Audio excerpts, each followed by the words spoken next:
நலன் காக்கும் ஸ்டாலின், உங்கள் குடும்பத்தின் நலன் அரசின் பொறுப்பு. கத்தாரிலிருந்து சென்னை வந்த விமானத்தில் 20 கோடி ரூபாய் மதிப்புள்ள 2 கிலோ கொக்கைன் போதைப் பொருளை கடத்தி வந்த நைஜீரிய நாட்டு பெண்ணை சுங்கத்துறை அதிகாரிகள் கைது செய்தனர்.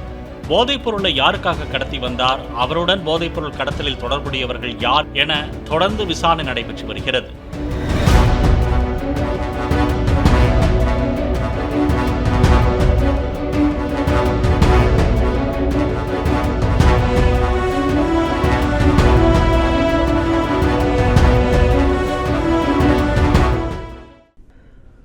நலன் காக்கும் ஸ்டாலின், உங்கள் குடும்பத்தின் நலன் அரசின் பொறுப்பு. பிளே ஸ்டோர் மற்றும் ஆப் ஸ்டோரில் இருந்து பாலிமர் செயலியை QR கோடு மூலம் பதிவிறக்கம் செய்யுங்கள். செய்திகளை உடனுக்குடன் பெறுங்கள்.